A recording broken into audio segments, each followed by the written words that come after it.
Hi, my name is Peggy.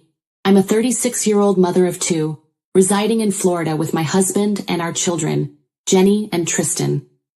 I always appreciate the position I'm in, particularly when it comes to creating a loving home for my family. Unfortunately, a persistent source of tension over the years has been the constant criticism from my in-laws regarding my parenting. My mother-in-law, Madison, and father-in-law, Ted, both in their late 70s, hold traditional views on parenting. They believe I'm too lenient with my kids and lack sufficient discipline. Their unsolicited advice on child rearing makes me feel like I'm not doing a good job, and it's become increasingly irritating. They often comment on my children's diet, expressing concerns about sugar consumption and predicting dire consequences. Their comments range from predicting dental issues to speculating about future hyperactivity due to sugar intake. Despite my assurance that my kids eat a balanced diet, the critiques persist. When faced with these criticisms, I found it challenging to address the issue directly, given that they are my in-laws. My silence, however, allowed their constant nitpicking to erode my resolve gradually. I felt increasingly overwhelmed, with their calls even serving as reminders of my perceived inadequacies as a mother. I confided in my understanding husband, sharing the toll these interactions were taking on my well-being. However, my struggle to confront my in-laws led me to silently endure their disapproval. I felt my sanity slip away with each passing day.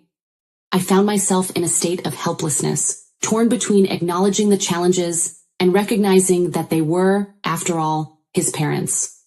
When I approached him formally regarding his parents' antics, it brought forth a new set of problems. I find myself needing more support, I told Everett, my voice wavering slightly. It seems like I'm the sole advocate for my beliefs while you remain passive. He sighed. I understand that my parents can be bothersome, but it's part of the grandparents' role to engage in such behavior. I shook my head. You seem hesitant to confront them, claiming it's not true. But deep down, you're afraid to confront your parents for our family's well-being. Everett frowned. You're being delusional. The truth is, you're afraid. What if I occasionally agree with them? Sometimes they do go overboard with screen time, but we both agreed before having kids to limit it, even considering eliminating TVs and accessible devices. Now it seems that's all they use, I shot back, frustration rising. If you feel they have too much screen time, 5 times a week, totaling 9 hours, why don't you communicate with me about it? Everett's gaze faltered as I continued. Why is it that even though they have their dad in their lives, you're absent? I'm here. I do things. I pay the bills and play with them sometimes, my husband replied. But being a parent is more than just financial contributions, Everett, I retorted. If I had known this was your expectation, I added, my voice quieter now, I might have reconsidered having children with you. Everett opened his mouth to argue, but I cut him off. It's about remembering birthdays and sports events, reading them stories before bed, and caring for them when they're sick or upset. Things you consistently forget and neglect. He clenched his jaw. I know I'm a good father, but your selfishness prevents you from recognizing that, he snapped. I shook my head. Our disagreements have been ongoing, and it's evident we struggle to see eye to eye. You persist in disrespecting me in our home, I insisted. Tension lingered between us after this argument, only intensifying with subsequent events. I became increasingly fatigued by persistent belittling and micromanaging, behaviors that inevitably push individuals to their limits. One afternoon, I reached a breaking point when Madison and Ted unexpectedly visited, taking the opportunity to criticize my parenting and mothering skills. Sweetheart, are you certain the kids should be playing outside at this time? Madison asked, her voice laced with concern. They might get sunburned. It's quite hot. They have sunscreen, Madison, I replied, trying to stay calm.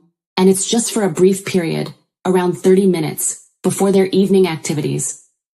Madison frowned. I just don't understand why you always seem so relaxed about these things. Don't you worry about their safety? She said indignantly. I took a deep breath. I appreciate the concern, but I have everything under control. If I require advice, I'll seek it out. Ted, standing behind Madison, chimed in. We're just trying to offer assistance, Peggy. I understand that, I responded, feeling the weight of their judgment. But it's a boundary I've communicated before. It's not about the help, it's about how it's delivered. Madison's tone turned defensive. Of course we're offended. How can you treat us like this? We came over because we missed you and the kids, and this is how you speak to us. No, I said firmly. You came here because you were bored and wanted to belittle and micromanage my parenting skills. Madison gasped. What? That's absurd. Did you hit your head or something? How could you even think that? Ted added, wait until Everett returns home from work. You'll regret speaking to us in such a manner. We're only trying to assist you. I shook my head, feeling the weight of their misunderstanding. I take pride in my role as a mother, and it's disheartening that you fail to acknowledge my efforts. Both of you are speaking from a place of privilege. You only became parents to Everett when he was 15, never having experienced the challenges of raising children under the age of 15. They both stared at me in silence as I continued. Jenny and Tristan, at 11 and 12, present their own set of difficulties. Therefore, I don't believe either of you is qualified to dictate how I should effectively parent. Despite my firm stance, I knew the issue was far from resolved. This conversation had merely opened up old wounds. Self-righteous individuals always find something to criticize, even when it lacks substance. The argument persisted. Ted, with a sneer, said, well, this behavior is unprecedented. What is wrong with you? Have you no shame or respect? Were you raised in a barn? Apologize to us this instant. Contrary to their expectations, I adhered to the belief that apologies should only be given when genuinely warranted. Unfortunately for both of you, I replied, I feel no remorse for my words because they were undeniably true. I looked at them directly and added, you may be further surprised to learn that I instilled these same principles in Jenny and Tristan. Their gasps resembled a scene from a soap opera. Do you believe you're smarter or wiser than us? Madison challenged. We're older and we know what's best. Ted chimed in. Let me call Everett right now. Go ahead and call him, I shot back. I don't care if it's 3 against 1. I know I'm right. You seem incapable of admitting your faults, Madison accused. It won't harm you to say, I was wrong, Peggy, and I'm sorry. I stood my ground. Apologize to you? For what? For being terrible grandparents and in-laws? Absurd. Ted raised his voice. If you think this is absurd, just wait and see. As I exited the room to collect my emotions, I couldn't help but contemplate the situation. I realized that mere words wouldn't convince them to step down from their high horse. They needed a tangible experience to bring them back to reality. As I anxiously paced, keeping an eye on my children through the window, it suddenly struck me. I swiftly returned to the dining table, where Madison and Ted appeared, ready to depart. Where do you think you're headed, both of you? I inquired. Home, perhaps? It seems our guidance and assistance have fallen on deaf ears. Therefore, we've chosen to relocate our privilege elsewhere, Madison muttered. Thank you, I said calmly, but then continued. Oh no, you two aren't making a move. You're staying right here. I'll step back and let you assume the parental roles you've neglected but are now eager to instill in Jenny and Tristan. What? Madison stammered, her eyes widening in shock. Maybe it's high time I embrace civility, I added sarcastically, considering my barn upbringing. I didn't mean that, Peggy, Ted interrupted, looking flustered. We were just caught up in the heat of the moment, I smirked. So it seems you're ready to embrace refined manners now. Please make yourselves at home and take on the role of the exemplary grandparents for your grandchildren. Madison looked panicked. But we're without our clothes and toiletries. No need to fret, I assured them. I'll give Everett a call and have him drop by your place. He can bring your belongings if necessary. You can also pick up toiletries at the grocery store. Let's head there now and we can bring the kids along, demonstrating how well-behaved and angelic they can be in grocery stores. All of that won't be necessary, Ted mumbled, but I ignored him. Come on, kids. We're going to the store. Upon hearing the word store, Jenny and Tristan eagerly darted inside, covered in dirt and dust, their smiles spreading from ear to ear. Any mother could discern that behind those smiles lay a mischievous plan to wreak havoc in the store. Unfortunately for Madison and Ted, they remained unaware of what awaited them. As we arrived at the store, I decided to declare, Jenny and Tristan, Grandma and Grandpa are going to play a game with you, okay? They will assume the roles of your parents temporarily. Right now, I need you to accompany them inside the store and act as if they are your actual parents." The children eagerly nodded, anticipating the promised chaos and excitement, and hurried into the store. Madison hesitated. "Are you sure about this?" she asked. "Oh, I'm positive," I replied confidently. "Go ahead, pick out what you need. Everett should be home soon, and everything will be ready for a delightful evening of parenting during your sleepover." "Okay, whatever." Tristan shrugged dismissively. Madison, considering it just a trip to the grocery store, commented, "How hard could it be?" However, what was supposed to be a quick task ended up taking nearly an hour. The kids emerged from the store laden with snacks and toys, while Madison and Ted, trailing behind, looked visibly fatigued, as if they had aged 25 years. I chuckled to myself at the scene. "What happened, guys? Why all the toys?" I inquired. "They wouldn't stop screaming for them, causing a scene, so we had to give in and get them whatever they wanted just to make them quiet," Madison explained, looking defeated. "You get used to that. But where are your things?" I asked, noticing they hadn't bought anything for themselves.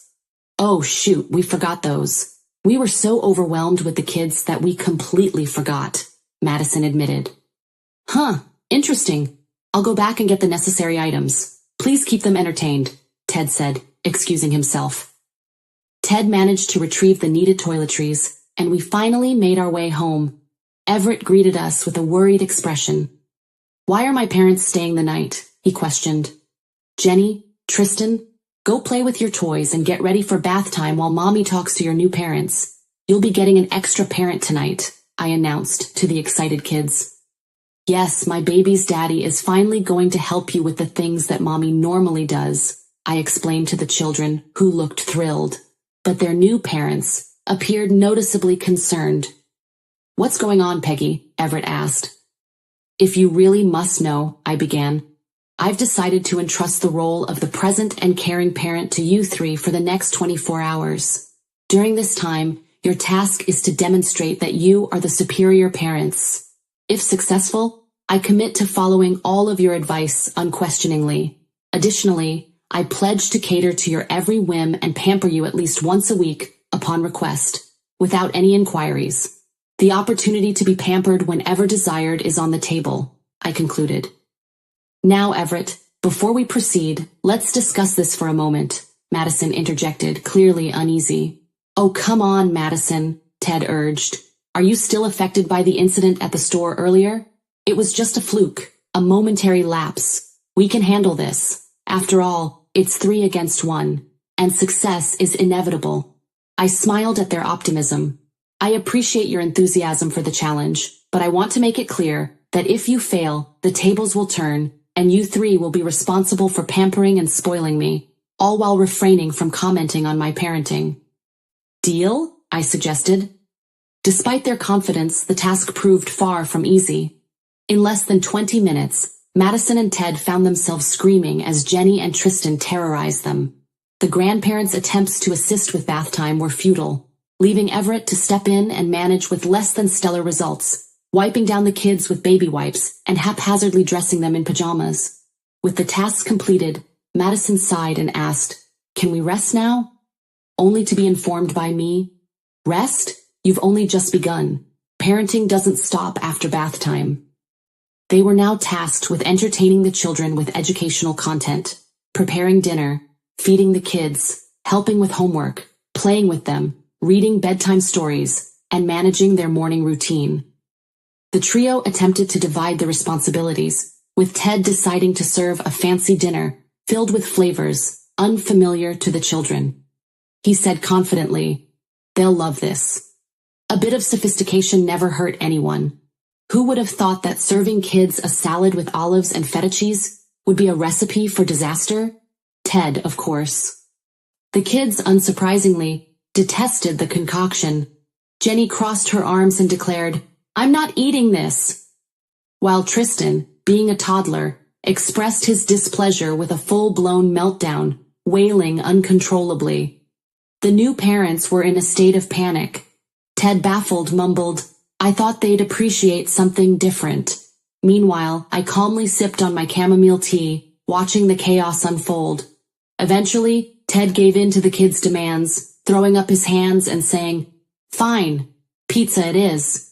Next up was Madison, who had considerable difficulty with her tasks. She looked defeated, muttering, "I'm too tired for this." And instead of teaching the kids how to do their homework, she simply completed it for them. Everett wasn't any better. His idea of playing with the kids involved plopping them in front of the TV and iPad. "It's just easier this way," he said, ignoring the strict rule of no more than 9 hours of screen time per week. "They've already gone over their limit," I reminded him, but he shrugged and replied, "What's a little extra screen time? It's not going to hurt." As bedtime approached, Everett struggled to get his hyperactive children to settle down. "Come on, guys, it's time for bed," he pleaded, but the kids weren't having it. It took him 5 hours to finally put them to sleep. When he was done, he dragged himself to our bedroom, collapsed on the bed, and groaned, "I don't know how you do this every day." Little did Everett, Madison, and Ted know, a surprise awaited them in the morning. My kids are early birds, waking up by 5 a.m. They decided to make their morning wake-up routine a bit livelier by banging pots and pans. The loud clatter jolted them awake, and Everett shot up, alarmed. "What's happening? Is something wrong?" Madison rubbed her eyes and muttered, "Is there a fire?" Ted, still half asleep, grumbled, "What time is it?" "It's 5:30, I answered, "and this is how my kids wake us up every morning." A little fact we forgot to mention. Everett, who had grown used to sleeping through the noise, simply covered his head with a pillow, muttering, "I thought we were done with this." Madison took the initiative and nudged Ted. "Come on, we have to get up," she said. "There's a whole day ahead of us." Leading the group, I explained, "First, the children need to be guided into a morning meditation. Good luck with Tristan. He hates this." Ted groaned. "Why meditation? Can't we just skip it?" But I reminded him, "No skipping. If you want that snack later, Tristan needs to behave." Afterward, they managed to get the kids to eat a healthy snack and bathe them. Everett, visibly weary, looked at me. "Is there anything else?" I nodded. "You need to prepare breakfast, take them to the park, and then help them bake cookies for school. After that it's lunch, room cleanup, and the living room needs tidying too." It was at this point that Ted, utterly overwhelmed, threw his hands up. I admit it, I was wrong about how easy this would be. Madison, rubbing her temples, added, "I want to quit." But I firmly reminded them, parenting doesn't work like that, and looked at them with a smirk. "Remember how you criticized my parenting? It doesn't seem so easy now, does it?" I added. The trio fell silent, defeated. "We've barely made it through 20 hours, and I'm exhausted," Madison whispered to Everett, who nodded in agreement.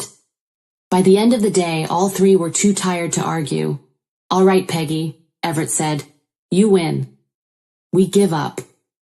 Ted and Madison, equally worn out, chimed in, "We're sorry." And with that, they reluctantly admitted defeat and spent the entire weekend pampering me, while I reveled in a sense of sweet revenge and satisfaction.